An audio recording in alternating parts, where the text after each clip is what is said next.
안녕하세요. 정확하고 힘있는 강의 정력생물 차정원 선생님입니다. 우리 저번 시간에 2시간에 걸쳐서 생태계에 대해서 알아봤어요.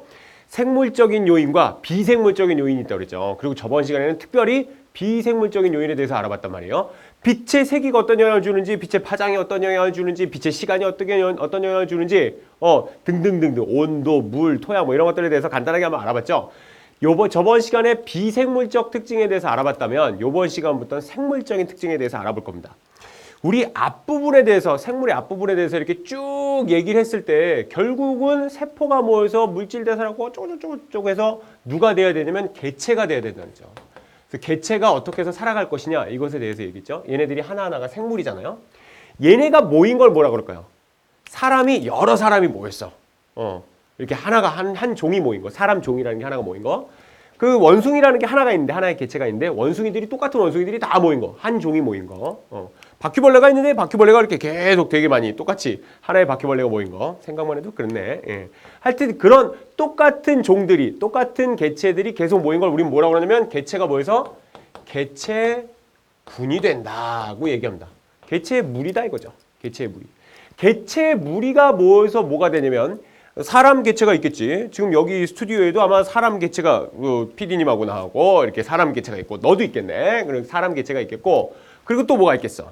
그렇지. 여기 아마 눈에 보이지 않지만 바퀴벌레가 있겠죠. 없을래나? 뭐 하여튼 그럼 바퀴벌레 개체군이 있겠고 또 그리고 여기 아직 춥지를 않아서 이제 뭐 파리나 이런 것도 안 날아다니는데 만약에 파리나 모기나 이런 것들이 더 날아다니면 걔네 또 다른 종들의 또 다른 개체군들이 있겠죠. 그럼 다양한 개체군들이 모이면 뭐라고 그러냐면 군집이라고 합니다.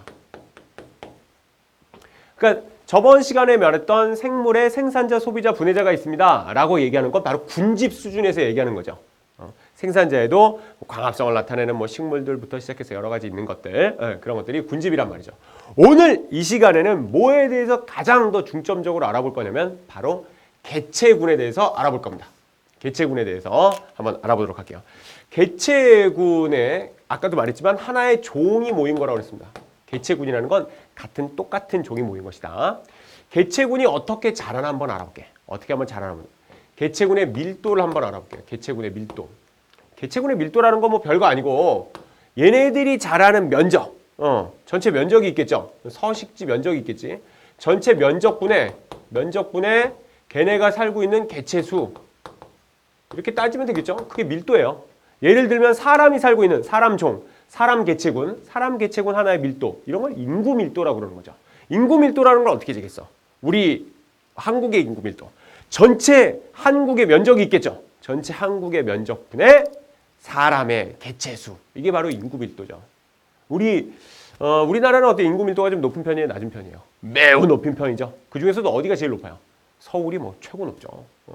4천만, 이제 5천만 넘어간다 그러죠. 그 중에서 1,000만 이상이 살고 있는 데가 다 서울이니까 서울이 조금 사람들이 얼마나 되게 많이 밀도 있게 살고 있는 거죠. 그럼 이 밀도가 있으면 뭐가 어떤 영향을 주느냐? 밀도가 높으면 높을수록 많은 생물이 살기가 어려울 수도 있고 좋을 수도 있고. 하지만 개체군은 같은 개체들이 같은 하나의 서식지 안에 막 많이 모여 살면 살기가 좀 어렵단 말이죠. 그래서 나오는 게 바로 개체군의 생장곡선입니다. 생장곡선.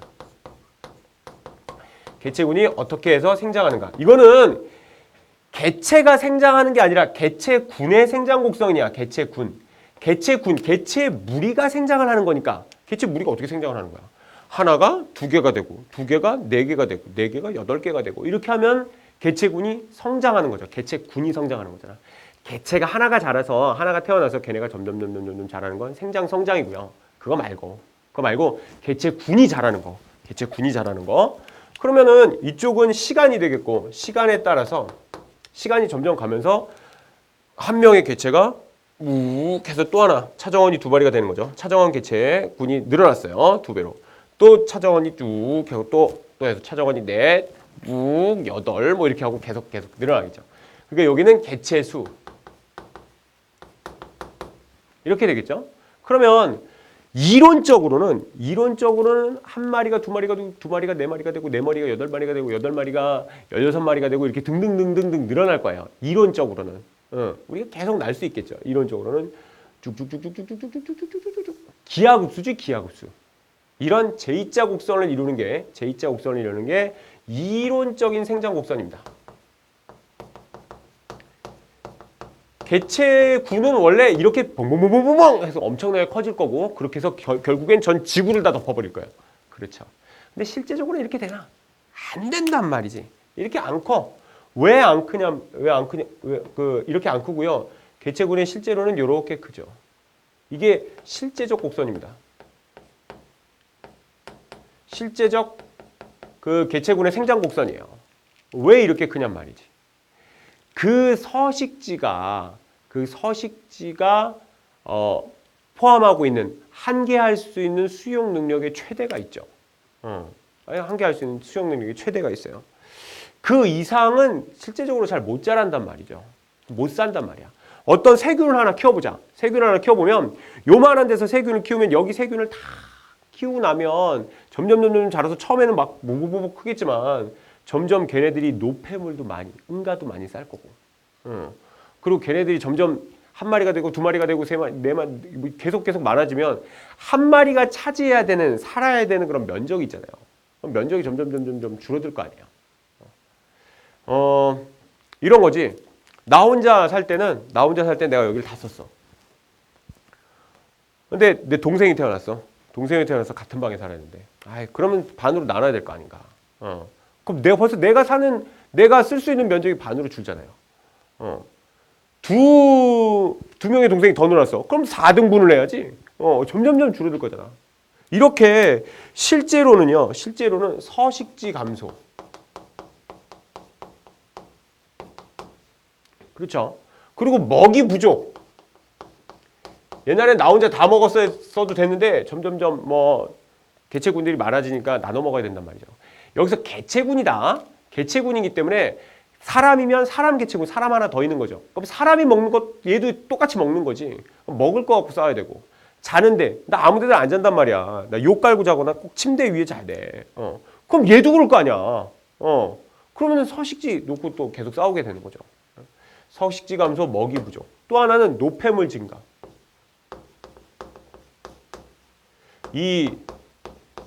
혹시 제주도에 지금은 거의 없다 그러지만 옛날에 들어보셨는지 모르겠지만 제주도에 똥돼지라고 있다 그럽니다. 예. 그래서 응가를 먹여서 키운대요. 그래서 변소에 가면, 그러니까 화장실에 가면 이렇게 재래지 화장실 밑에 똥돼지가 살고 있대요. 그래서 응가하면 얘가 응가 먹으려고 이렇게 가서 기다리고 있다는 거야. 처음엔 되게 무섭대요. 응가하러 이렇게 가면 똥돼지가 이렇게 번쩍번쩍 빛나는 눈을 갖고 이렇게 딱 쳐다보고 있어갖고 되게 무섭대. 제주도에 살던 옛날에 대학 때 선배가 있어갖고 내가 들었는데 그렇다네. 그런데 내가 싸놓은 걸 다른 종이 먹을 수는 있다? 그렇지. 똥개나 다른 애가 먹을 수 있잖아. 내가 응가해놓으면. 그런데 같은 사람은 못 먹는다고. 노폐물이 증가하면 해결할 수가 없어. 같은 종에선. 그렇잖아요. 이런 것들이 점점 쌓여서 이론적 생장 곡선을 실제적인 곡선이 못 따라간다고요. 그래서 이 실제적 곡선과 생장 곡선의 차이가 나는 우리 이런 걸 다 뭐라고 그러냐면 이런 걸 다 통틀어서 환경저항이라고 합니다. 환경저항. 시험에 무지 많이 나온다. 요번 시험에도 꼭 나와. 환경저항. 환경적으로 저항이 된다는 거죠. 그래서 실제적인 생장 곡선에 못 따른단 말입니다. 그리고 얘네들이 어느 정도에 가면 이렇게 일정하게 결국 가게 되죠. 일정하게 가게 되는 거. 우리 일정하게 가게 되는 걸 뭐라 그러냐면 한계 수용 능력이라고 그래. 수용 능력. 이 수용 능력에 한계가 오게 되는 거죠. 만약에 500마리가 살게 됐다. 그럼 500마리 이상은 이 환경에서 더 못 사는 거예요. 그렇지 않나? 이 개체군의 생장 곡선. 정말 시험에 많이 나오는 얘기니까 꼭 아시기 바랍니다. 특히나 환경저항. 무지무지 중요해. 이거는 사실은 생물뿐만 아니라 우리가 살고 있는 사회 현상으로도 많이 비슷하죠. 점점 서울에 사람들이 많이 몰리고 있으니까 서식지가 지금 너무나 부족한 거죠. 그러니까 서울의 땅값이 제일 비싼 거 아니겠어? 예. 그리고 또 등등등 서울 안에서도 또 사람들이 또 많이 몰리는데 더 비싸겠죠. 예. 꼭 아시기 바랍니다. 또 하나. 생장 곡선 말고요. 요거랑 또 견물려서 아주 잘 나오는 게 있는데 또 하나가 뭐냐면 생존 곡선입니다. 생존 곡선.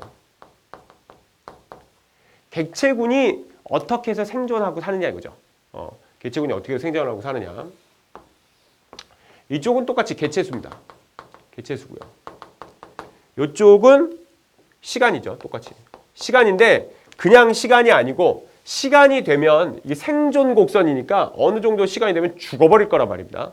죽어버릴 것까지를 이제 한 칸을 잡는 거예요. 그러니까 요거는 뭐라고 그러냐면 상대적 뭐 수명이 되겠죠. 상대적 수명. 여기 오면 다 죽어야 돼. 여기 오면 다 죽는 거야. 수명이 다 돼서. 뭐 더 많이 거북이는 한 뭐 100년 넘게 산다는데요. 그럼 걔도 그냥 여기까지라고 그러고 세균은 얼마나 살지 못하고 죽는다는데요. 걔도 여기라고 하자고. 상대적으로 다. 여기까지 간다 그러면 먼저는 요렇게 살다가 처음에 이렇게 되게 많아. 개체수가 되게 많아. 많이 나. 개체수가 점점 많다가 가도 안 죽어. 안 죽어. 안 죽다가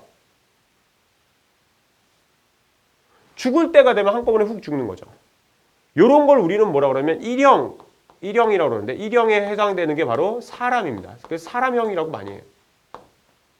일형, 사람형. 사람은 태어날 때 별로 안 죽죠. 별로 안 죽어. 근데 가면 갈수록 거의 안 죽다가 거의 수명이 다해서 다 죽죠. 뭐 곰, 사자, 호랑이, 뭐 이런 웬만한 그 포식자들 위층에 사는 애들은요. 처음에 뭐 많이 낳지는 않지. 그렇게 많이 낳지는 않지만 그 개체수가 그대로 살아남아 있죠. 그대로 계속 살아남아 있다가 애들이 점점 가서 이제 수명이 닿으면 이렇게 죽는단 말이죠. 물론 그 전에 뭐 사고사로 죽는 애들도 많이 있겠지만 대부분 이렇게 산단 말이죠. 반면에 또 어떻게 사는 애가 있냐면 계속 일정하게 죽어가는 애들이 있어요. 일정하게 죽어가는 애들. 일정하게 죽어가는 애들이 이제 E형에 해당하는 겁니다. 요거는 어떤 게 있냐면 히드라가 대표적이래. 그래서 히드라형이라고 그래요. 네. 이 E형에 해당하는 애들은 일정하게 죽어갑니다. 일정하게. 그래서 얘네들이 특히나 뭐라고 그러냐면 1형은 초기에는 사망률이 높지 않다가 나중에 수명이 다해서 사망률이 높아지는 애라면 2형 히드라형은 사망률이 일정한 거야. 사망률이 일정하다는 건 뭐야? 사망률이 일정하다는 건 생존율은 어떨까? 사망하지 않으면 생존해 있는 거 아닌가? 그러니까 사망률이 일정하다는 거 곧 생존율이 일정하다는 거죠. 괜찮죠? 무슨 말인지 알겠지? 그럼 사망률이 일정하면 요거 잘 봐. 요거 잘 보면 요게 Y축이 이상해. 왜냐하면 사망률이 일정한데 만약에 사망률이 90%라고 그래봐. 90%고 생존율이 10%라고 쳐봐봐. 이쪽이 사망률이면 이게 생존율이겠지. 그렇지 않나? 일정하다고 그랬으니까 얘는 90%가 계속 죽어가는 거고 거꾸로 얘기하면 얘는 10%가 계속 살아남아 있는 거죠. 괜찮지? 그럼 만약에 10%가 살아남아 있으면 살아남아 있는 거와 개체수를 한번 따져보자고. 그러면 만약에 1000명이 있었어. 1000마리가 있었어. 1000마리가 있었는데 시간이 지나고 나서 일정 시간이 지나면 한 세대가 지나고 나서 1년이 지나고 나서 만약에 10%만 살아있었다고 쳐보자. 0.1, 10%만 살아있었다고. 10%만 살아있으면 100마리 살아남은 거 아닌가? 그렇죠. 그 다음 세대로 100마리밖에. 그러면 개체군이 훅 줄었지. 훅 줄었죠. 그럼 100마리 중에 0.1%가 또 일정하니까.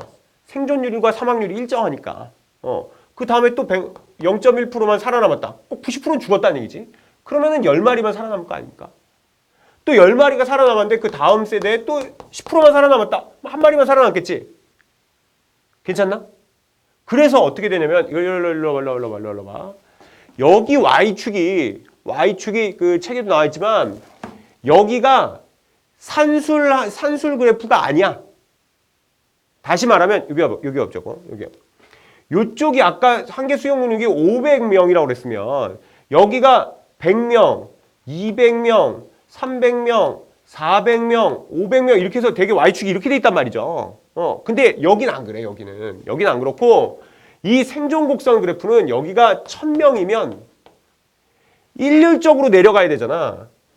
일률적으로 내려가면 여긴 1000명이라고 하자면 1000명보다 많았다. 여기가 1년, 2년, 3년이라고 해보자고. 만약에 예를 들면 그럼 1년 됐을 때 얘가 1000마리가 있었던 거 아닌가? 그럼 2년 됐을 때 100마리가 있어야 된다고요. 그 3년 됐을 때 10마리가 있어야 되고 그 다음에 다 한 마리만 남아 있어야 되겠지. 그래서 여기 보면 지수함수 그래프야. 지수함수 그래프. 10의 제곱, 10의 세제곱. 산술 그래프가 아니야. 제곱 그래프라고, 제곱 그래프. 괜찮죠? 요거 Y축, 요거 혹시 어렵게 물어보면, 학교에서 어렵게 물어보면 요거 Y축 물어볼 수 있어. Y축 절대 속으면 안 돼. 그러니까 Y축을 1, 2, 3, 4, 5, 6, 7, 8, 9, 10 하면은 이게 10분의 1씩 주니까 이 2형이 이렇게 줄어야 된다고. 이렇게 돼야 돼. 1, 직선이 안 나와. 요거 많이 물어본다.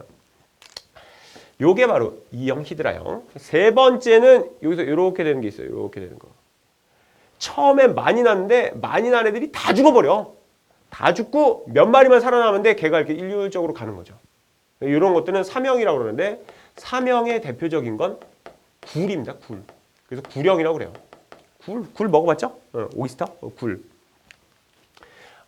바다 거북 봤어? 바다 거북? 바다 거북들이 그 모래에다가 알들을 많이 나누잖아요. 그 모래사장에다가 알들을 많이 나누면 걔가 뭐 이렇게 막 따다다닥 해서 막 이제 알이 깨지면서 애들이 많이 나오죠. 하지만 바다 거북은요, 알만 까놓고 지키질 않아. 자기 다 알 까놓고 그냥 다 바다로 가버려. 그럼 그 알들이 자라서 한꺼번에 자라서 쭉 해갖고 그 해변가를 이렇게 엉금엉금 기어갖고 바다로 이렇게 가죠. 가는 동안 막 그 갈매기들 와서 갈매기들 잔치가 벌어져요. 막 걔네들 다 집어먹고 다 집어먹고. 그래서 바다 그 어린 새끼들이 다 바다 거북 어린 새끼들이 다 죽어버린단 말이야. 처음에 많이 나는데 다 죽어. 다 죽고 나중에는 그 살아남은 애들이 100년 이상은 사는 거죠. 바다 거북이. 그러니까 처음에 많이 났지만 훅 죽고 그 다음에 쭉 살아나는 거.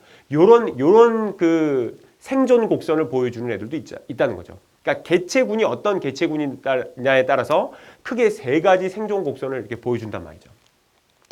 하나만 좀 더 생각해 보자고. 요거를 그대로 사막률 그래프를 한번 만들어 볼게. 사막률 그래프. 만약에 사막률, 이쪽이 사막률이야. Y축이 사막률이고, 이쪽 X축이 또 상대적 수명이야. 여기 오면 딱 죽는 거야. 여기 오면 다 죽는 거야. 상대적 수명, 연령, 상대적 연령이지. 나이가 다 되면. 사망률이 일정한 애가 뭘까? 사망률이 일정한 애. 사망률이 일정해. 1형, 2형, 3형. 사람형, 히드라형, 9형. 사망률 일정해. 사망률 일정해! 2형. 얘가 2형이지. 사망률 일정해. 처음에는 사망률이 별로 안 높아. 처음에는 사망률이 별로 안 높은데 가면 갈수록 나중에 이렇게 훅 다 죽어. 이건 무슨 형이야? 그치, 사람형이지? 처음엔 별로 안 죽어. 안 죽다가 나중에 이제 그 수명이 닿으면 이렇게 훅 죽는단 말이죠. 괜찮지? 그러면 사명은 어떻게 되겠어? 처음에 초기 사망률은 됐다 높지. 초기 사망률은 됐다 높은데 걔네들 중에 살아남은 애들은 거의 안 죽는단 말이죠. 요게 사명이겠지. 괜찮죠? 어떤 그래프가 나오든 의미만 알고 있으면 다 풀 수 있어야 되는 거죠. 요렇게 해서 그 생존 곡선줄 알아봤어요. 그러면은 수명에 대한 얘기가 좀 틀려져. 수명이 크게 두 가지 수명이 생긴다고. 크게 두 가지 수명이 생기는데 하나는 생태적 수명이라는 게 있고 생태적 수명이라는 게 있고 하나는 생리적 수명이라는 게 있죠. 생태적 수명이라는 건 뭐냐면 내가 죽을 때가 안 됐어. 내가 죽을 때가 안 됐는데 주변 환경이 너무 안 좋아서 죽는 거야. 내가 죽을 때가 안 됐어. 태어나자마자 얼마 안 됐어. 죽을 때가 안 됐지. 근데 먹을 게 없는 거야. 주변 환경에 먹을 게 없어. 그럼 굶어 죽어야지. 그런 것들이 생태적 수명입니다. 자연 환경에 따라서 어쩔 수 없이 죽게 되는 거. 그런 것들이 생태적 수명이에요. 반면에 생리적 수명이라는 건 뭐냐면 최적 조건에서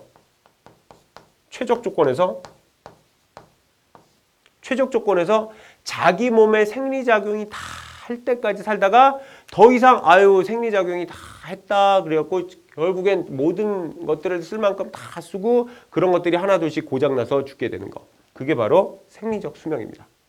알겠죠? 이런 거 수명이 이런 환경에 따라서 또 달라질 수 있다는 거. 그래서 여기까지 한번 알아봤습니다. 그 다음에 또 한번 계속 가볼게요. 요번에는 그 개체군이 앞으로 어떻게 클 수 있느냐, 아니면은 점점 가면 갈수록 개체군이 줄어들 것이냐, 아니면 개체군이 계속 이렇게 쭉 연이어 갈 것이냐, 이런 것들을 한번 따져보죠. 이런 것들을 따져볼 때는 우리가 생각해야 될 건 뭐냐면 연령 피라미드입니다. 연령 피라미드. 연령이 뭔 줄 알지? 연령이 그 나이대에 대한 피라미드를 한번 따져보자는 거야. 여기가 여기 올라가면 올라갈수록 나이예요. 연령. 그러니까 여기는 막 태어난 애, 가면 갈수록 나이 먹다 최고령이지, 최고령. 가장 늙은 사람. 이쪽은 뭐 남자, 뭐 이쪽은 여자, 뭐 이렇게 따져보고요. 이쪽으로 가면 갈수록 뭐 개체수입니다. 개체수. 남녀 개체수. 뭐 암컷, 수컷 이렇게 해도 되겠고. 뭐 어떤 생물일지 모르니까. 그럼 이런 생물들이 있을 때 만약에 이게 발전형이다.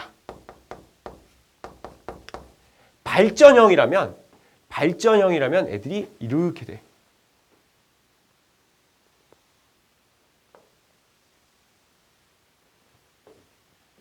뭐야? 크게 나눠보자고, 애들을. 크게 이렇게 한번 나눠보면 여기가 생식 후 연령이라고 해보죠. 생식 후 연령. 생식이라는 게 뭔지 알지? 자식을 낳을 만큼 낳았어. 이제 더 이상 자식 못 낳아? 자식 못 낳고 사는 사람들. 나이 들어서 더 자식을 못 낳는단 말이죠. 왜냐면 자식을 낳는 게 왜 중요하지? 자식을 낳는 거에 그 개체군의 사이즈가 결정되니까. 그렇지?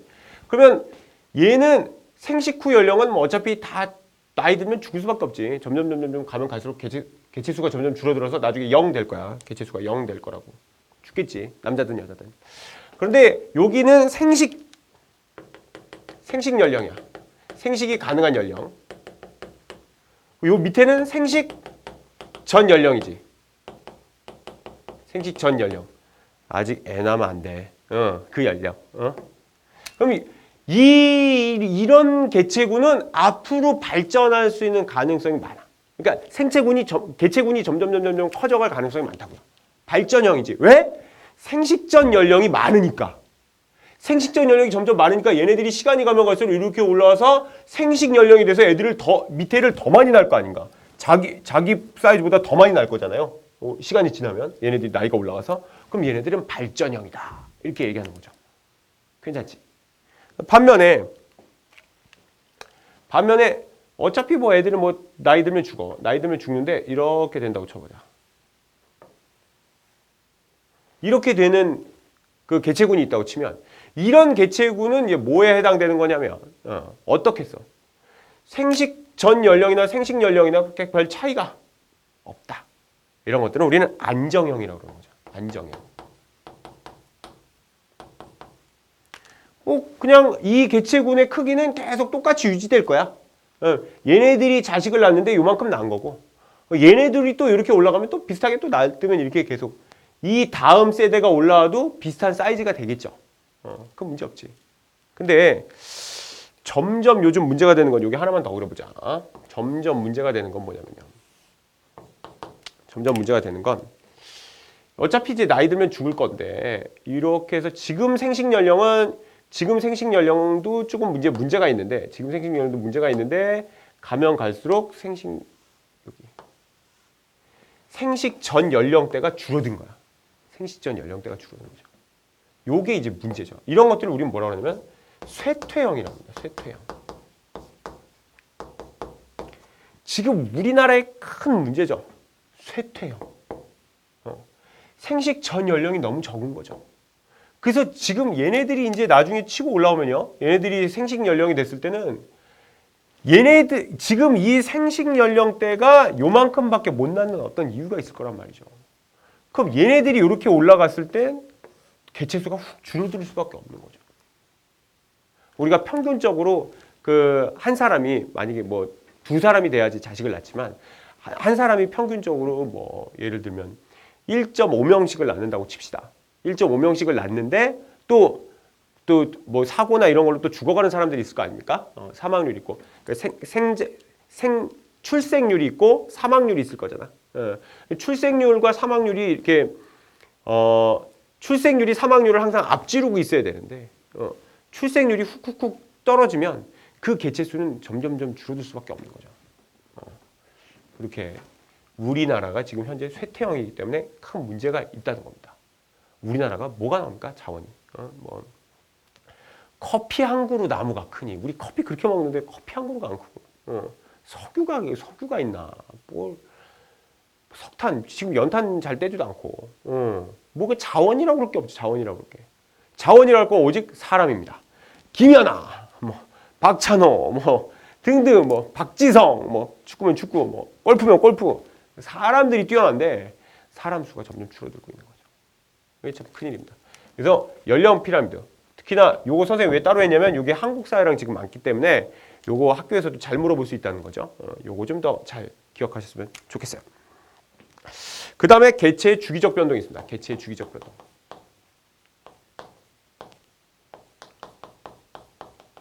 주기적으로 애들의 개체 수가 변한다는 거죠. 두 가지가 있는데 첫 번째는 이제 그 포식과 피식 관계에 있을 때 그렇습니다. 포식, 피식.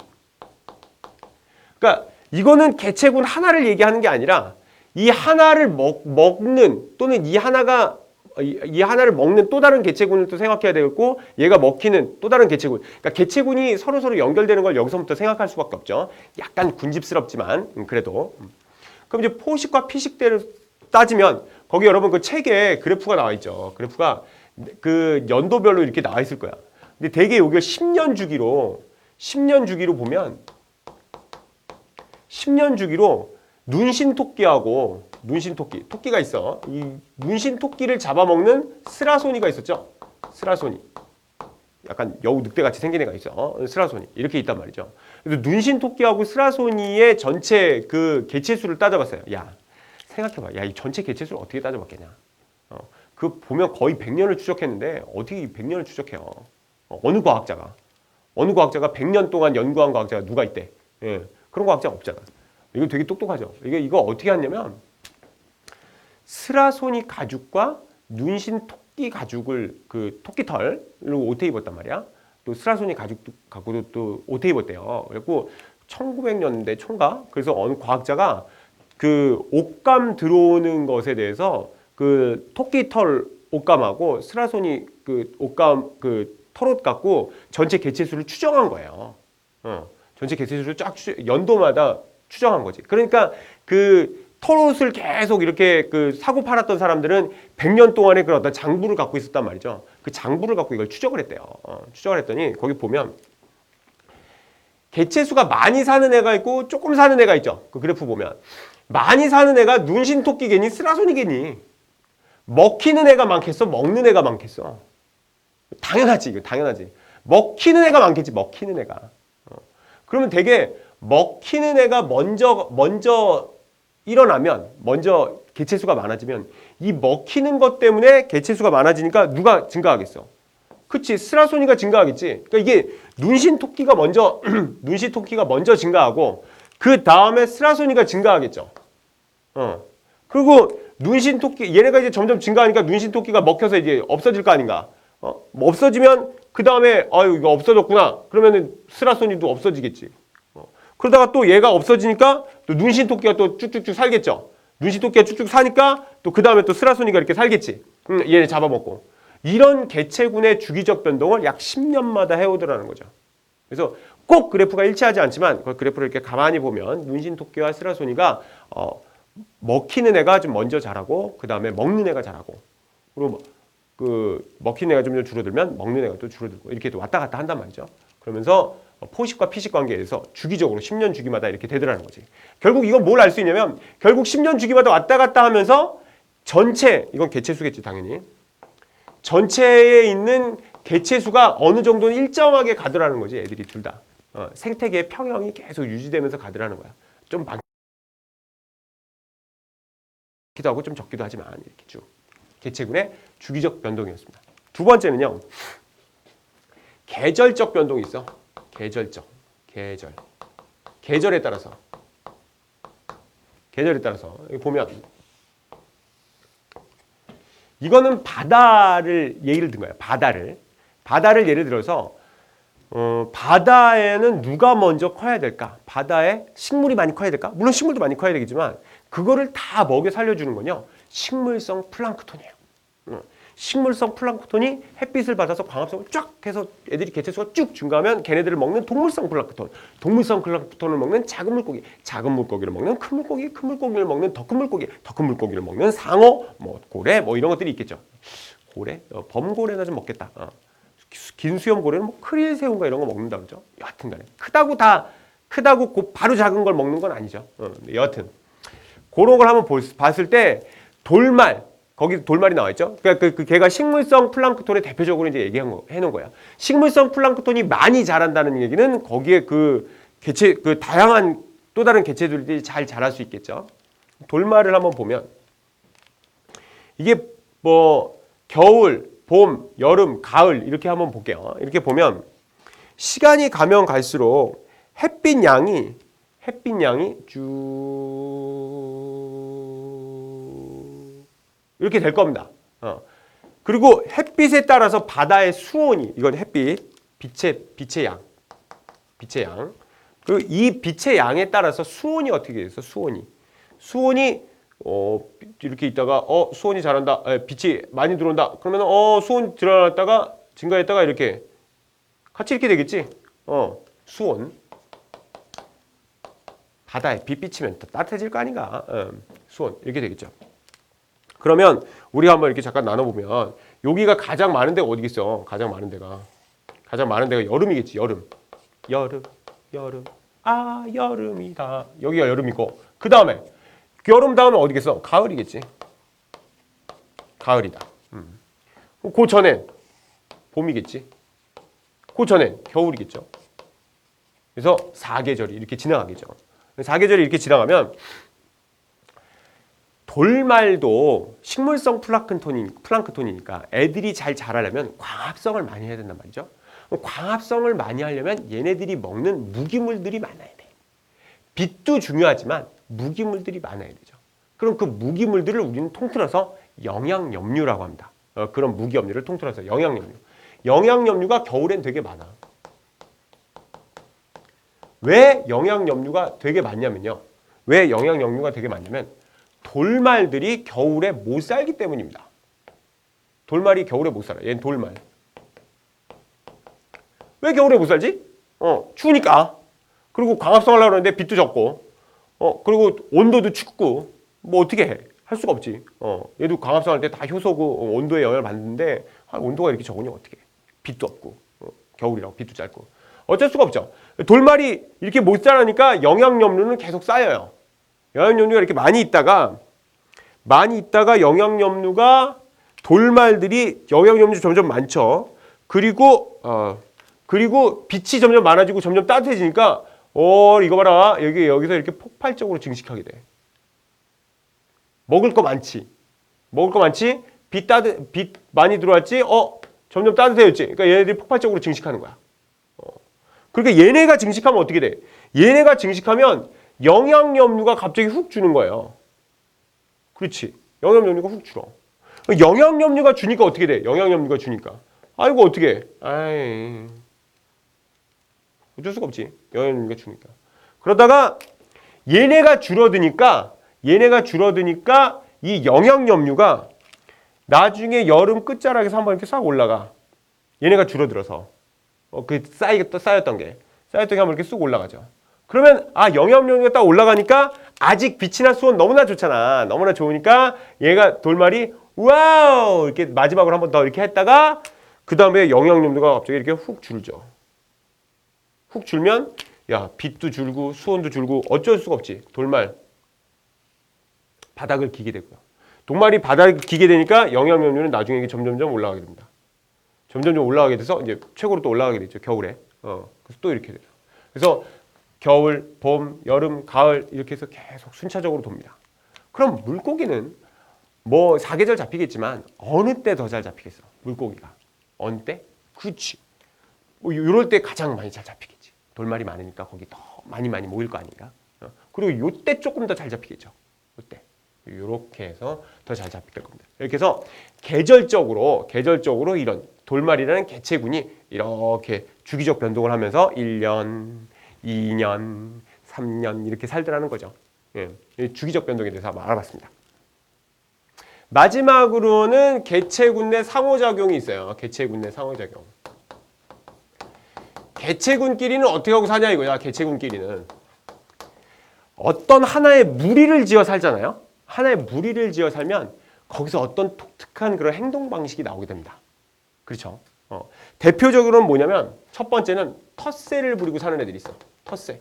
즉 세력권이 있다 이거야. 세력권. 여기까지가 내 권역이야. 건드리지 마. 이렇게 하고 그 각 개체군이 살 때 그 개체군이 여기까지 개체군, 그러니까 여기가 개체가 사는 거, 여기가 개체가 사는 거, 개체가 사는 거 이렇게 있더라는 거죠. 예를 들면 가장 이제 시험에 많이 나왔던 건 옛날에 은어입니다.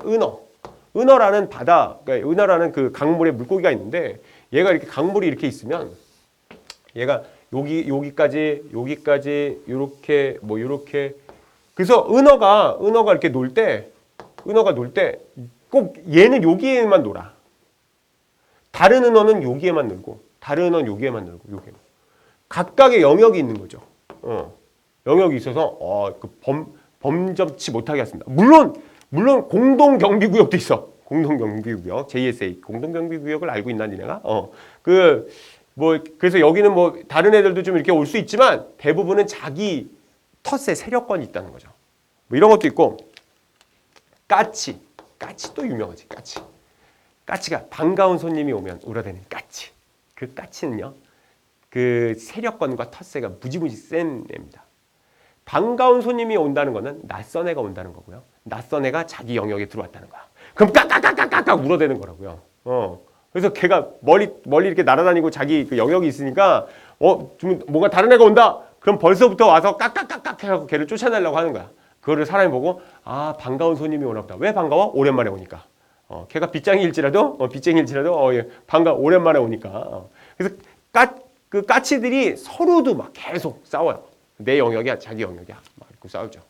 나중에 대학 가면 캠퍼스에 까치들 또 되게 많다. 까치들이 막 서로 막 먹을 거 막 싸우고 그런 것도 보게 돼. 텃세가 있었어요. 텃세. 자기는 세력권이 있다는 거죠. 호랑이 뭐 이런 거 있죠. 호랑이. 강아지도 그렇다며. 개도 그래갖고 그 전봇대에다 자기 쉬 이렇게 해놓는다며요. 예, 쉬 이렇게 해놔갖고서는 거기 그 냄새 뭐 이런 걸로 해놔서 자기 딱 여기는 내 구역이야. 이 냄새가 나니까 무섭지. 더 들어오지 마. 무섭긴 더럽죠. 예, 그래서 더러워서 안 간다 뭐 이렇게 해갖고 자기 텃세, 순이제, 텃세를 이렇게 만들어 놓는 거죠. 두 번째는 순이제라는 게 있어요. 순이제의 대표적인 건 닭 모이입니다. 닭 모이 먹기.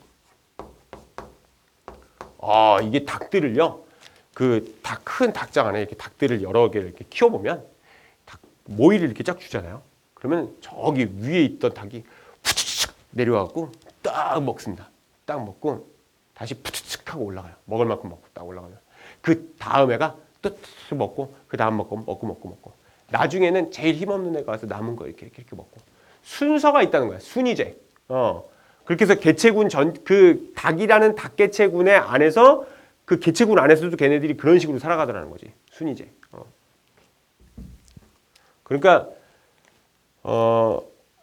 1등이 먹고 그다음에 2등이 먹고 점점 해서 맨 마지막에 꼴등이 먹고 이런 건 닭 같은 세상이죠. 예. 두 번째 순이제가 있고요. 그 다음에는 리더제가 있습니다. 리더제. 이 순이제하고 리더제가 좀 다른데 순이제하고 리더제는 뭐가 다르냐면요. 예를 들면 기러기야. 기러기 날아다니는 거. 기러기들이 날아다닐 때 여기 앞에 있고 뒤에 그다음에 이렇게 있죠. 얘가 되게 제일 중요한 거예요. 얘가 야 이쪽으로 날자. 그럼 얘 다 따라 나는 거죠. 얘네들이 다 평등해. 리더를 빼고서는 나머지 애들은 다 평등한 거야. 이건 리더제인데 그렇지 않고 1등 다음에 또 2등 있고 3등 있고 4등 있고 그러면 순위제고. 순위제하고 리더제하고 차이를 알겠죠? 네, 순위제, 리더제. 그래서 1등 그러니까 리더가 있고 나머지는 다 동등하면 그건 리더제가 되겠습니다. 또 하나는 사회생활 있죠.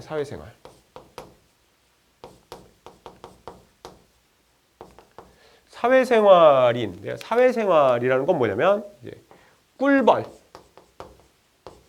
개미 뭐 이런 거 있어요. 생각을 해봐봐. 꿀벌, 개미 생각해보면 개미가 자식을 낳나요? 여러분이 보는 개미가 자식을 못 낳습니다. 걔는 생식 능력 자체가 없어. 걔는 일개미야, 일개미. 일만 해. 태어난 목적 자체가 일만 하기. 그 개체군을 위해서 일하기 위해서 태어난 거야. 그 꿀벌 중에 날아다니고 이렇게 쭉쭉쭉 하는 걔 일벌입니다, 다. 걔 생식 능력이 없어. 자식 못 낳아. 자식은 누구 만나? 그렇지. 여왕벌, 여왕개미만 낳아. 근데 여왕개미나 여왕벌은 또 일 안 해. 걔는 뭐만 해? 걔가 하는 일은 뭐야? 걔가 하는 일은 알 낳는 일이야. 가만히 있어. 몸 이만해갖고 먹을 거 먹어주면 뭐 꿀벌 같은 로얄 젤리 같은 주면 로얄 젤리 먹고 계속 알만 낳는 거죠. 그럼 여왕개미는 어떻게 알을 낳을 수가 있겠어? 숫개미나 수펄이 있었다는 건가? 그렇지. 숫개미나 수펄이 있었다는 거죠. 그래서 나중에 여왕개미가 또 이렇게 죽을 때 또 그 다음에 암개미나 암벌을 하나 만들어 놓고 그리고 수펄들이 나와요. 수펄들이 많고 암개미나 암펄은 이제 몇 마리 안 돼. 그럼 걔네들이 막 이렇게 해갖고 막 짝짓기 하려고 막 날려들고 막 그러다가 나중에 몇 명만 성공하고 또 성공했다 한 애들도 다 수개미나 수펄은 다 죽어버려요. 그리고 여왕개미나 여왕벌만 남아서 또 계속 알 낳고 그러면서 개체군이 유지가 되고 있는 거죠. 이런 것들은 사회생활. 각자 애들이 서로 영역을 나눠서 하는 거야. 누가 좋고 누가 안 나고가 아닌 게 아니라 일개미가 더 훌륭해, 여왕개미가 더 훌륭해. 그건 아니지. 여왕개미도 여왕개미 나름대로 불행할 수도 있잖아. 거기 땅속에 갇혀갖고 맨날 애만 낳고 이러면 또 힘들 수도 있고. 자유로운 일개미가 부러울 수도 있고요. 예. 일개미는 또 거기서 또 이렇게 열심히 돌아다니는 게 아니라 땀 흘리며 돌아다니는 게 아니라 거기 앉아서 먹을 거 먹고 이렇게 쫙 알만 낳는 그런 또 여왕개미가 부러울 수도 있고. 그렇지만 걔네들은 서로 역할을 나눠 가졌다는 거죠. 그래서 사회생활을 하게 되더라. 괜찮죠? 또 가족생활이라는 걸 얘기하는 책이 하나 있는데 가족생활이라는 건 뭐 별거 아니고 가족생활. 이 네 가지가 제일 유명한 거야. 네 가지가 제일 유명한 거고 가족생활이라고 얘기하는 거는 그 새끼가 나중에 독립할 때까지만 걔네를 갖고 있는 거를 이게 가족생활이라고 합니다. 예를 들면 호랑이 같은 거. 호랑이는 항상 혼자 살죠. 호랑이 항상 혼자 살아요. 짝짓기를 해서 그 새끼 호랑이를 낳고요. 새끼 호랑이를 계속 가족 생활을 했고 살다가 걔가 어느 정도 크게 되잖아요. 예, 그럼 다 혼자서 또 삽니다. 걔도 독립하고 다 혼자 살아. 예, 그런 것들이 이제 일종의 가족 생활이죠. 사자도 그렇겠지. 사자 뭐 이런 것들이 일종의 가족 생활이 되겠습니다. 이런 것들이 바로 개체군 내 상호작용이에요. 개체군은 이런 식으로 해서 살고 있고 이런 특징이 있다고 오늘 전체 시간에 대해서 배웠습니다. 다음 시간에 우리 군집에 대해서 한번 알아볼게요.